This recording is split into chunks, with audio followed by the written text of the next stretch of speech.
our bosses, the guys who run the studio, were allowed to look at the 6 we had shot. And that's when we started all over again. And there was one thing conspicuously missing from the 6 episodes they shot, and that was Elden Henson and Wilson Bethel. True. I mean, you were the glue. Turns out you guys were the glue. Yeah. You know him as Matt Murdock, Daredevil. Let's bring out Charlie Cox! Charlie! It's great seeing you, sir. All right, you know him as Wilson Fisk. He is the mayor of New York, Mr. Vincent D'Onofrio! Yes, there he is. Boo, hello, sir. Boo. The next person is one of my favorite characters, probably the moral compass of Matt Murdock. Let's bring up Elden Henson. You know him as Foggy Nelson. Yeah. Hello, Elden. Now, the next person I want to bring up, he is a wild card, if you will. You know him as Benjamin Poindexter, Dex. Let's bring him up, Wilson Bethel!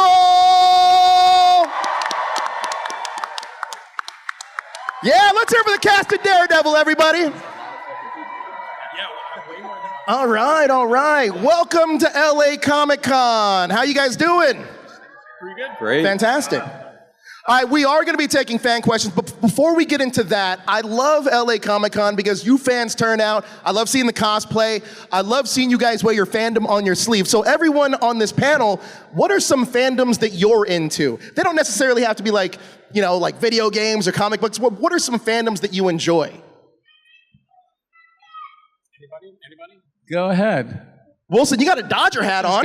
Yeah, I mean, I'm a Dodger fan. I didn't know we're like talking about sports and stuff. Yeah, of course. We can talk. I mean, yeah, I'm a Dodger fan. I know Eldon's a Dodger fan. This man's got, he's repping. So we got some baseball fandom. Vincent, Charlie, you guys got any fandoms that you're into? Yeah, I'm a big Arsenal fan. It's a football team in the UK. I know Arsenal. Yeah, I'm a big Arsenal fan. I think I'm a Wrexham guy. They're working their way to the top. They're working their way to the top. Vincent, how about you? I got nothing. Got nothing. Got nothing. We're going to come back to you on that. Look, before we start getting into Daredevil, each of you have been in incredible projects that I kind of want to highlight real quick. And I want to start with you, Charlie, because you got to work early on in your career with Matthew Vaughn on Stardust. Can you share, let's hear it for Stardust. Incredible film, incredible cast. Can you share any early memories working with Matthew and that incredible cast in that film? Yeah, so the first memory that comes to mind is when we were rehearsing, we were getting ready to start shooting. It was like one of the first days of rehearsal. And you know, I hadn't met anyone yet. I didn't know who was in this movie other than me. And they asked me to come down to Pinewood Studios to rehearse. And so I got in this car, I went down to Pinewood Studios outside London, and someone met me and they said, yeah, we're just going to do a little rehearsal with Bob. And I didn't know who Bob was, so I was like, okay, just, you know, I followed along. And then we went into one of the studios and Mr. Robert De Niro was waiting in there, and I had to do a fencing rehearsal with Robert De Niro, which is pretty surreal moment for a 22-year-old actor. Seems quite intimidating. It was pretty cool. On for a young actor. Speaking of young actors, Vincent, early on in your career, you worked with one of the most iconic directors of our time, Stanley Kubrick. Full Metal Jacket, still such an outstanding, yes, let's hear it for that. Still an outstanding performance to this day, incredible film and timely, by the way. But your character work, the roles that you take, you disappear into them. So working with Stanley, can you talk about that experience? And is there any bit of direction that he gave you, or anything at all that he gave you that you still take with you today? Well, so that was my first film, so I was very lucky. Yes. So I don't think I would be here if it wasn't for Stanley casting me in that. So I really didn't know much about anything other than theater at the time, you know. Anybody that's ever worked with Kubrick will tell you that he doesn't direct you. Like he's very quiet, and if he feels like the scene isn't working, he would say stuff like, "You have to do it better." And to me that was like, okay, Stanley Kubrick is putting me on the spot, so I better show up. You know what I mean? And so I remember that's the only thing he said to me, really said that anything to do with the character, is he was sort of checking on me. There's a scene in the movie, I don't know if you guys remember, but I kill the drill instructor and then I kill myself in the bathroom. Yeah. And the night before we were going to do that, Matthew Modine and I were walking back to our cars, and Stanley, and by the way, Stanley was a super nice guy. He wasn't what you might think he was, if you know anything about what people say. He was a really sweet man, but he had this tick where before he would speak, he would go, everything. So Matthew and I are walking to our cars, and I hear behind me, and I'm like, oh fuck, he's going to say something. And I turn around, and he goes, do you know what you're going to do tomorrow? Because we were going to shoot that scene in the morning. And I said, I think I do, yeah. And he didn't answer me, and he just nodded his head.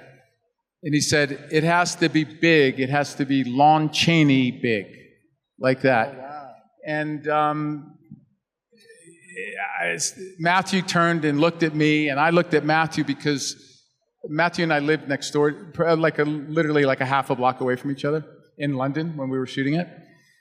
And he looked at me, and I looked at him because at my flat, back at my flat, on the dining room table was a stack of black and white horror films that I had been watching, and a couple of them were Lon Chaney films.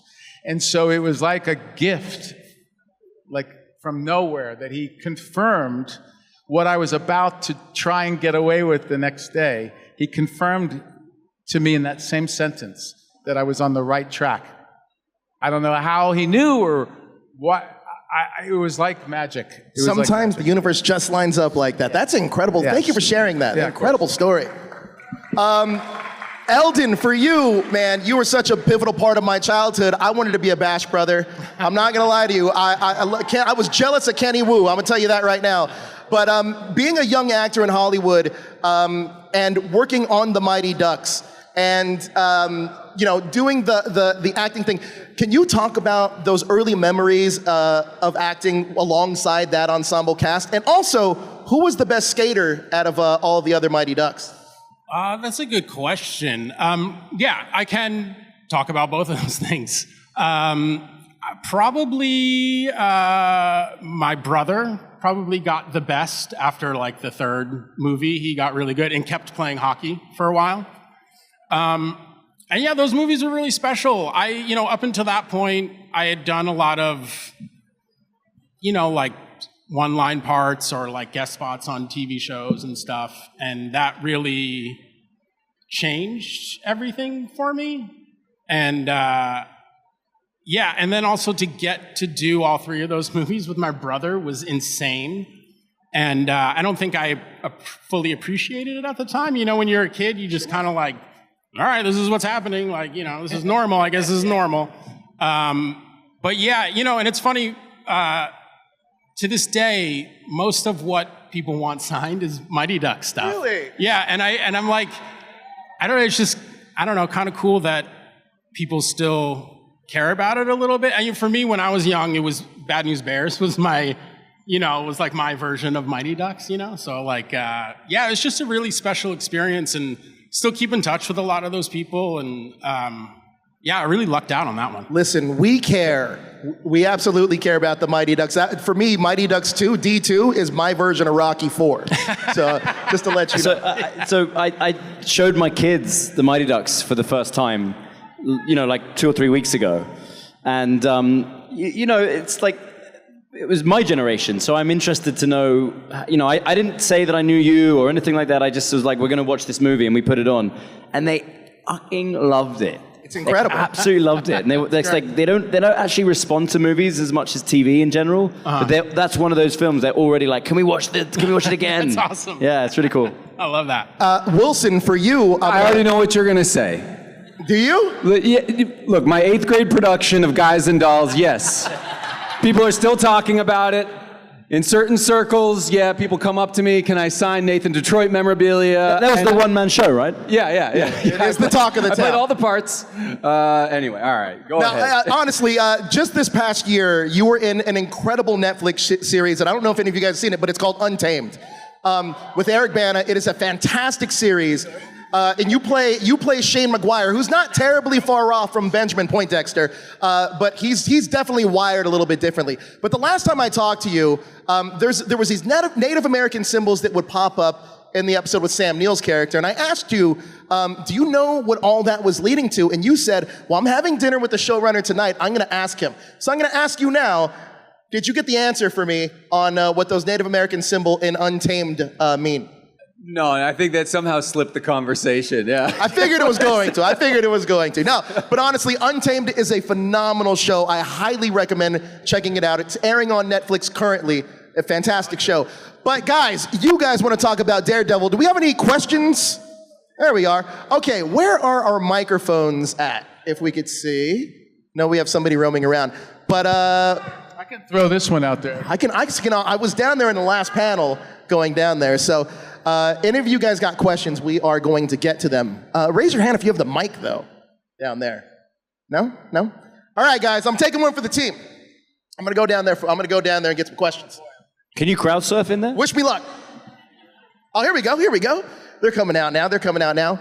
So, yeah, we have questions about Daredevil Season 2, but before we get into their fan questions, I do have one of my own. The show is called Born Again. That's obviously a famous comic book run that was done, but what does that term Born Again mean for each of your characters in Season 1? It's an interesting title for Charlie and I think, if I may, because not just anything that has to do with the canon of Daredevil, but for Charlie and I, it was Born Again, the show.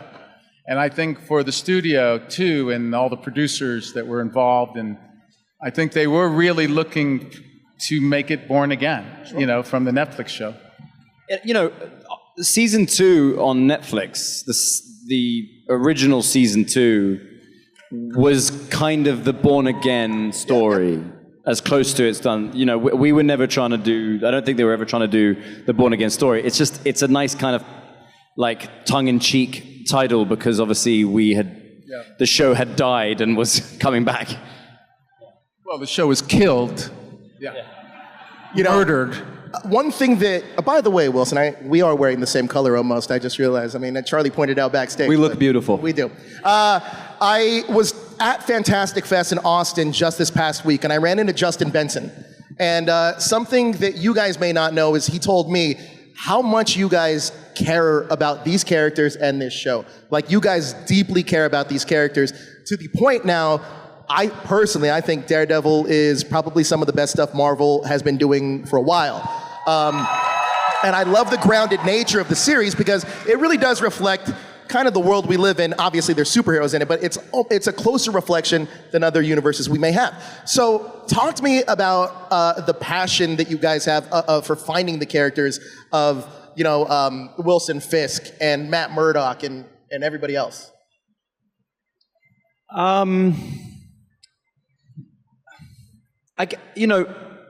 This is by far the longest job that I've ever had. And with any job I've ever done as an actor, I always, throw myself into it as much as I can. I really want to get to know the character. I really want to kind of understand, the tone of the piece and, just deliver as authentic and truthful and fun performance as possible with any character. So when you take that, I guess you'd call that, that's passion for my work. It's commitment, I guess, those kind of things. When you take that and then you add 10 years to it, every time we come back to do another season, we're just doubling down on that passion that you referred to. So then on top of that, when we're not filming or on our weekends, we get to come to, Comic-Cons like this and meet the fans and hear what they have to say and how many people, express to us how important these characters are, or how important the show is to them, or what it's meant for them in their lives. What's really cool is like we're meeting adults who love this show who were children when they first watched it. Do you know what I mean? Absolutely. And it really was like impactful for them in a period of their lives when they were growing up and leaving high school and going to college and this kind of stuff. So, and that, that also kind of spurs us on to continue to try and do the best work we can. So, yeah. It's also a lot happened when we were shooting it, when we started shooting Born Again. Charlie and I, from the very beginning, Charlie and I are friends and we communicate all the time. Not just because we like each other, but because we want the show to be the best it can. And we had many, many conversations about the fact that we were on a train that we felt we needed to stop. And it was a big decision to make for us to be truthful with the studio and with our bosses and the producers. It wasn't something that we did just for the hell of it. We knew what we were doing. It was a big deal to stop a train that's moving fast, and it's a very expensive train. And so we started, basically our plan was to just give notes. We would talk about it. We were in on each of our own notes. We would share emails and send group emails, and none of it was working. They weren't taking us seriously. And then we finally got the ear of who we needed to get the ear of. And we were so lucky. Unfortunately, it wasn't as lucky for other people, but the actors went on strike. And when that happened, our bosses, the guys who run the studio, were allowed to look at the 6 we had shot. And that's when we started all over again. And there was one thing conspicuously missing from the 6 episodes they shot, and that was Elden Henson and Wilson Bethel. True. I mean, you were the glue. Turns out you guys were the glue. Yeah. I mean, it's one of the things. It was one of our first notes, if not our first note. In fact, I remember in this state, we got pitched the show at a table, and we were like, "Where's the rest of the cast?" From the very first moment of the new show starting to leave the station, we were concerned. Oh, well, the right choice was definitely made. I'm happy that they listened to you guys, because I can't see a world where there would be a different type of Daredevil not bringing back some of these iconic characters. It just doesn't make sense to me. Look, to this day, I can't believe, first of all, fine, that's great. I appreciate it so much, but I just can't believe that our bosses listen to us. I mean, it's not a normal thing in Hollywood. Sure. They're the bosses. It's their job. We're there to service the story. That's our job. That's all we do, is actors service stories. That's what we do. It's not our job to turn around something.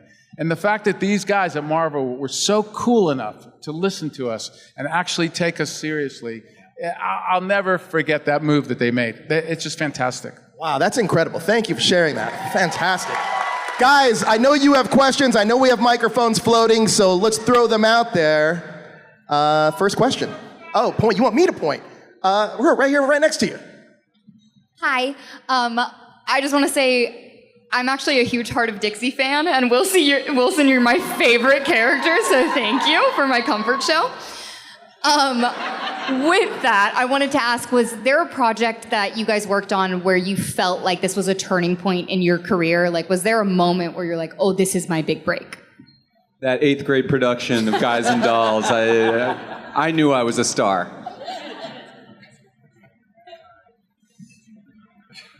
That 8th grade production, there we go. I got to find that playbill now. I mean, I didn't even know him back then, and I knew he was a star. You heard From I don't even know where I would have heard that, but yeah. I think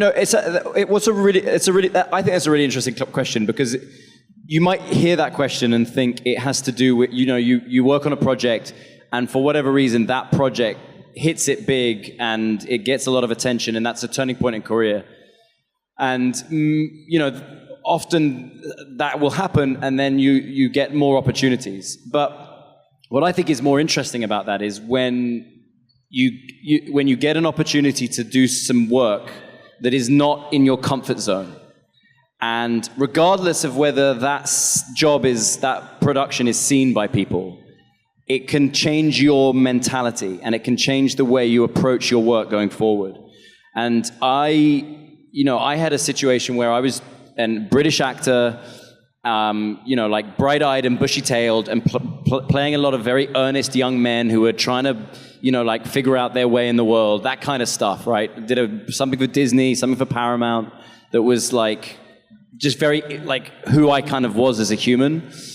And then those roles kind of started to dry up, and I didn't know, I wasn't getting any work, and I was really worried actually about what I was going to do with my life. And I got an opportunity to audition for Boardwalk Empire.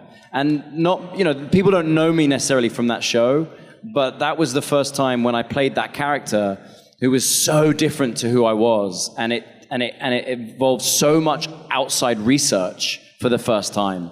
And I think it's really what made me fall in love with acting in a whole new way, where I felt like I could disappear into someone else. And so for me personally, that was a big turning point in my career, because it gave me the confidence to say, I can play anything. I can do any character now. Yeah, Charlie is so right. I mean, it's a great question, because there is many different ways to look at the answer to that. I think that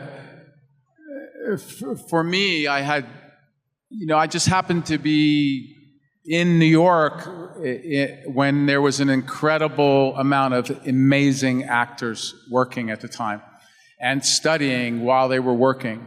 And so somehow, some way, I don't even know how it happened, I got in some of those circles and was basically given a helping hand by so many people that started working before me. And they pushed me into schools that I would have never gone to learn acting. Like, I wouldn't have known about them. And so, not just one school, but several, where I had studied for years and years and traveled doing theater across the country. We used to do classic plays back to back at colleges. So we would skip across the country from college to college to college and do like Chekhov and Shakespeare in the same day. And early on in my career, I realized that I was gravitating towards not leading man parts, when at that time in my life I could have been playing leading man parts. And I was getting some of them, but I was never really interested in it.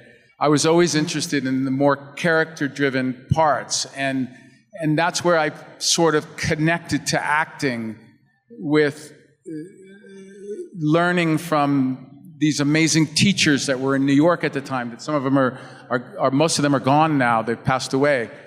And some of the actors that were studying under them and watching them fail in front of me, like great actors, and then succeed and fail and succeed and fail. And that put me psychologically in a place where I realized that I had an identity in acting, not just, I was looking for an identity in real life at that age, like as we all are, but I figured out my identity in acting right then, before I ever did a film. And so when I got Full Metal Jacket, by the grace of God, because of Matthew Modine put out a helping hand and said, "Hey, I'm shooting this thing in England, you should send a tape." And I'm like, "A tape?" And he's like, "Yeah, VHS." And I'm like, "A VHS?" Like the cameras were like this big back then, and you had to wear a deck over your shoulder. And so I went and rented a giant camera and a deck and sat on a stoop on 10th Avenue and 21st Street, a stairwell, and me and my friend Steve, we shot a monologue from a play that I was doing at the time. And I sent it to Stanley Kubrick. I did all this because one of my peers told me to do it. And it was the exact kind of part that I knew that I could play. And so I think that pushed me forward and gave me an identity in this world of acting and Hollywood and stuff like that. And I think it was a lot easier for me. It was a big transition from not knowing that to knowing that. And I've never been scared of a part since then. So, yeah. Wow, awesome. Elden, how about for you? Oh, go ahead. I just want to say one thing. That experience that you describe, growing up in New York with these older actors and learning your craft, that has been my experience with you on Daredevil. But it has. But it truthfully has. Like, you know, I have quote unquote grown up in the industry with you, watching you, working with you. Is that why you've gotten so fucking good? Dude, we were doing season 1. He was a little shaky, right? If he's gonna, yeah, exactly. Can I get a photo with you? You got to go to his booth. If he's gonna give me a compliment in front of all you guys, I'm gonna give him one. We were doing these scenes. Of course, I'm not gonna tell you anything about them in the second season, but they were not easy scenes to pull off. They were very intense, they were violent, and there was a lot of words. It's so fucking cool as well. It's so cool. So fucking cool. And his performance, it was only the two of us, and his performance coming at me, I didn't even have to act. I was just reacting off of this guy. So if I helped you do that, that's awesome, because he's great. I love hearing stories like that. Incredible. Elden, how about for you? What was the moment for you? It's kind of hard to say. I mean, I think it wasn't even really a job. So when I was young, I had this friend named Lewis, whose father, Nick Castle, was a writer and a director, and actually, fun fact, he was the guy who played the original guy in the mask in the original Halloween movie.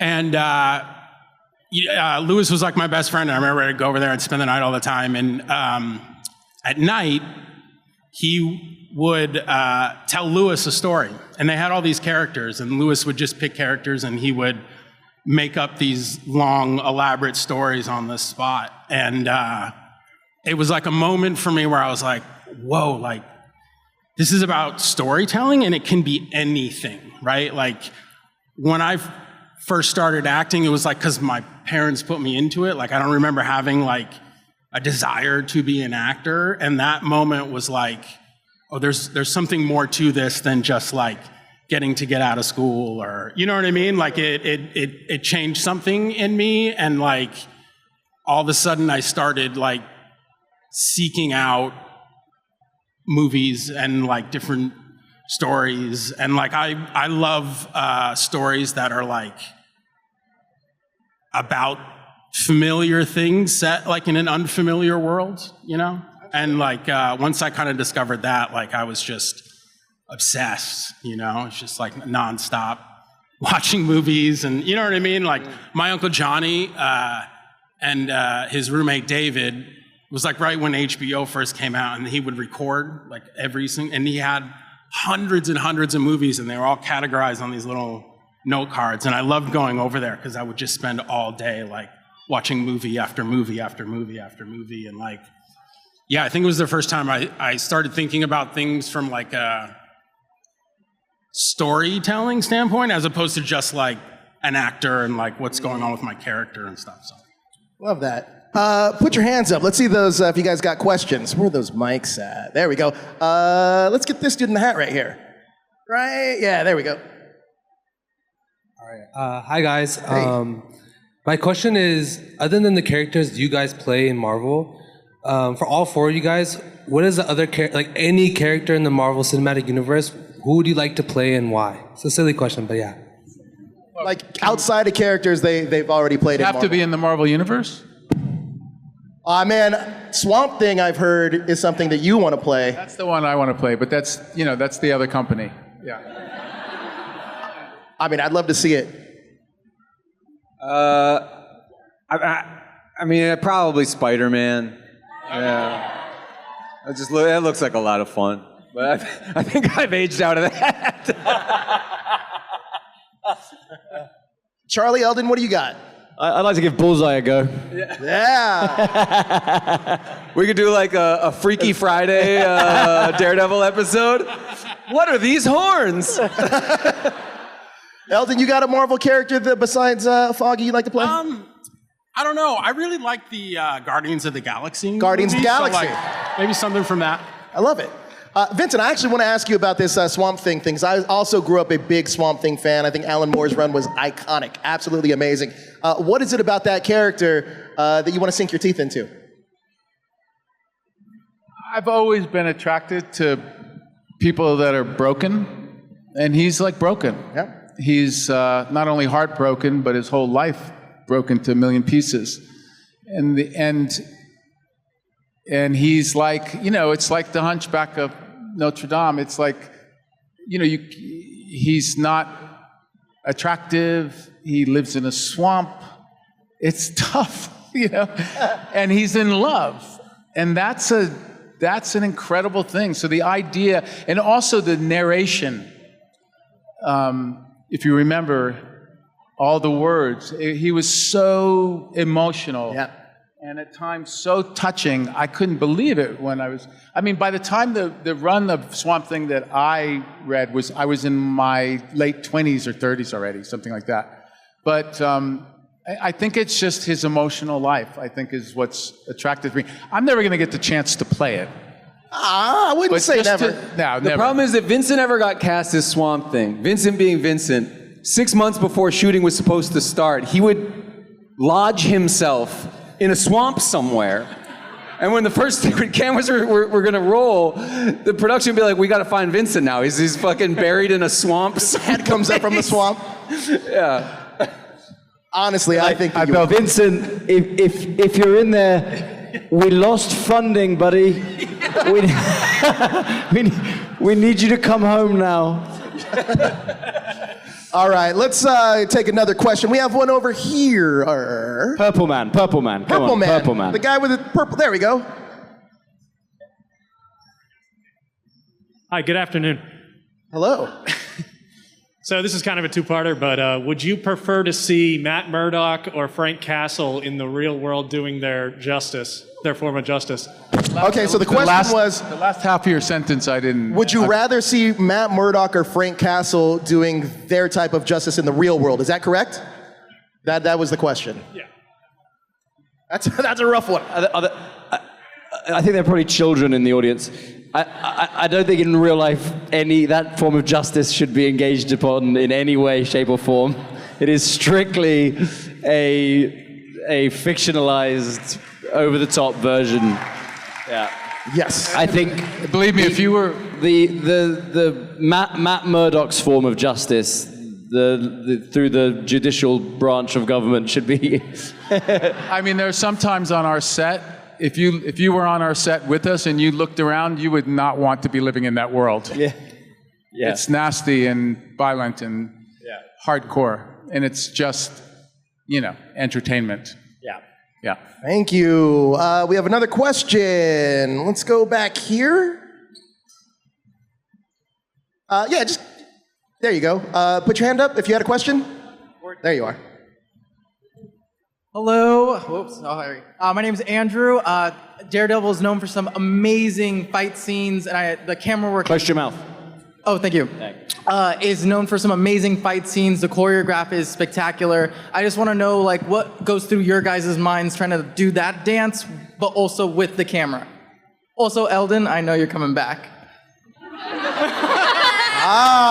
Sorry, dude. That's a question. Sorry, dude. First part of that is the fight choreography, working with the fight choreography and with the camera. Second part of that's for Elden, and I'm pretty sure you heard what the question was. When is Elden coming back? He's not. Elden, that is Foggy Nelson Born Again, season 2. I hate to be the bearer of bad news, but it's just not happening. Don't break our hearts, man. Me too. Well, I'm hoping. I'm hoping.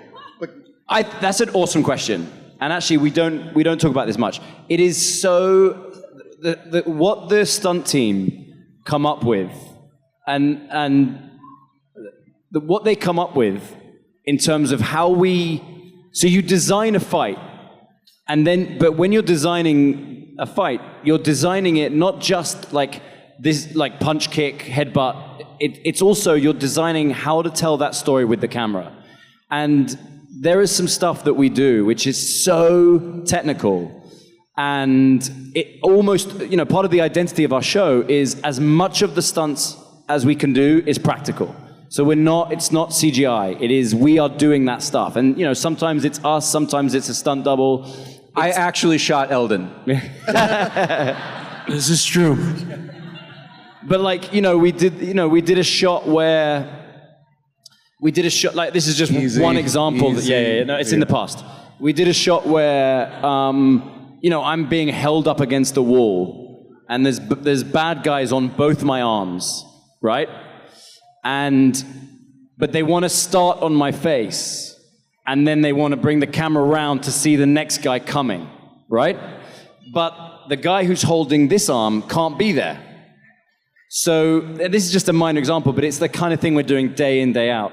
So that guy is waiting behind camera. They start the shot. I've got my arm like this. The camera moves, and right as it moves, this guy has to get his hand in there so that it looks like he was holding me the whole time. And that's a really good example of having to try and tell the scene, to tell the story of the action, but working with the camera to tell it in the most interesting way. Well, and it's really fun. The coolest example that I remember of this is in the opening action sequence of Born Again, where Elden gets shot.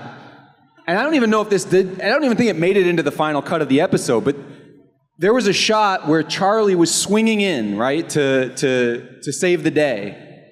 And we were shooting this on the street in Brooklyn at 4 o'clock in the morning or whatever, and they rig up the camera operator to a crane. Yeah, that's right. 4 stories high, and you've got a stunt man who's wearing the Daredevil. Nico, the stunt, my stunt double. And you've got the camera guy right behind him, and Nico jumps off of a 4-story crane swinging down, and a camera guy, our stunt coordinator, Phil Silvera, with a full camera rig on his chest, then jumps off the same crane directly behind him, swinging to catch the shot. I mean, it was insane. So the camera operator was doing a stunt to film the stunt. Wow. Yeah. And in one of the takes, Phil got caught in the rig. It was really scary. He got caught in the rig. It was anyway, it's the camera work on the show, to your point, is meticulously thought about. And as Charlie was saying, it is it's the kind of stuff that you don't always get to see the behind the scenes that viewers, especially because these are just fast cuts, but incredible work goes into this stuff, and dangerous work. They deliver these very detailed, what they call previses to us, where the stunt guy, our coordinator Phil, they actually shoot the stunt scene, and then they bring it to us, and we get to see it. I mean, it's a whip too. You could call it a whip, a work in progress as well. But we see these things, and I'll never forget the first time, because I had never done that, because I started working 30 years before any of these little pipsqueaks here. And I remember the first day I got a previs, and I'm like, who the fuck are these people telling me what to do? I was so old school, and I'm like, no. And I was sitting on my couch, and my youngest was next to me. And he goes, "What are you looking at?" I'm like, "Just nonsense, you don't want to see it." And he took it from me, and he watched it. And I watched his face. He was like, "This is so cool."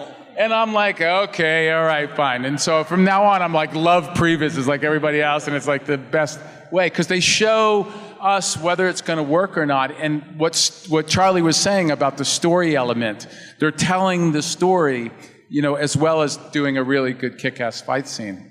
It's amazing all the work that's put into that. Unsung heroes, man. Those are some unsung heroes you guys have. Yeah, but now they have an Academy Award, right? They have an Academy Award. There you go. Hard work pays off. Yeah. Vincent, I have a fan theory question that's been burning in me for a long time that I just want to ask you. In the last season of in Daredevil Born Again, we see Wilson Fisk crush a dude's head. Legit crush a dude's head. Does Wilson Fisk have any super serum running through him at this point now, when he had to get his eye healed from Echo? No super serum. That's all Fisk. All right. It's all Fisk, yeah. Okay. And it's, yeah, it's all Fisk. Okay. Back to your guys' questions. Thank you for clearing that up. We'll go right here with, you in the glasses right here? Yeah. Hi.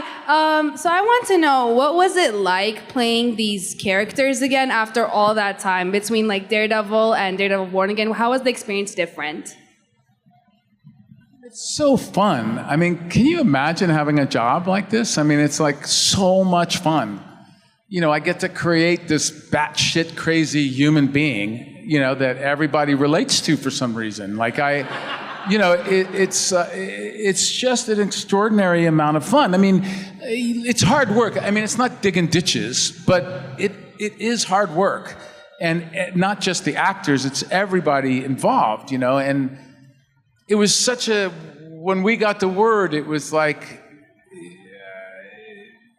can you imagine getting that word? I mean, talking to Kevin Feige on the phone for the first time and him telling you, hey, welcome to the MCU. It's like, wow, okay. Like, never in my life did I think that I would even give a fuck about the MCU. And now it's like, wow, this is fucking great. Because I love the character and I love what ever since Iron Man, what they did. And like, it was like I was with you guys. I was like a total fan. And the idea that our little show on Netflix was being invited to this bigger platform, and that we were not the stepchild. Well, we still are kind of the stepchild, but the stepchild got their own room, you know? And it's, I just can't say anything more than that. It's so much fun. It's also worth noting that, like, this is true. This show truly has one of the greatest casts, one of the best groups of people that you could possibly. So part of the joy of getting that call is just being like, oh shit, I get to go back to summer camp, you know? And that's, you know. That's not to be underestimated as well. Like, that is really true. Like, it's a really good bunch of people. Yeah. And we all get on, and we're all passionate, and there's no bad eggs. Yeah. I mean, maybe Wilson a little bit sometimes, but I get cranky. But I tell you what's really fun about what you just asked. I didn't grow up reading comics. When I heard about Daredevil, I thought it was like Evel Knievel. I thought it was like a Daredevil. I didn't know he was a Marvel superhero. I knew nothing. So when we were shooting those first few seasons on Netflix, I would read the scripts and I'd read things and I just didn't get, there was some stuff I just didn't really get it. You know, I remember like in the first season, there's an episode where my character goes to Melvin Potter's house. I don't know who Melvin Potter is. And then there was a reference to stilts in the corner. And I was like, what a weird, I don't know what that means. It didn't mean anything to me. Now, having come to these conventions and met the fans and seen the reaction and read what people have said and heard what people, you know, and having read so many comics at this point, I now read these scripts. We read these scripts, and like something will happen. I'll be like, "Oh, that's so cool!" Like I can imagine how the fans are gonna respond to it. And like, there's obviously I can't say anything, but there's a couple of moments in this next season which are so cool, you know. And so it's really fun to kind of be able to keep making the show, whilst also now having become, you know, like such, like so aware of what people respond to. Well, look, Vincent, you called it the stepchild. I think Daredevil's the prodigal son returning to the MCU. There we go, right? But you guys have been... I like that. Yeah, you guys have been fantastic. Thank you so much for your time and your generosity. And thank you, LA, for coming out and enjoying Daredevil with us, man. You guys are amazing. Thank you. Take a bow. Let's hear it for the cast of Daredevil, everybody.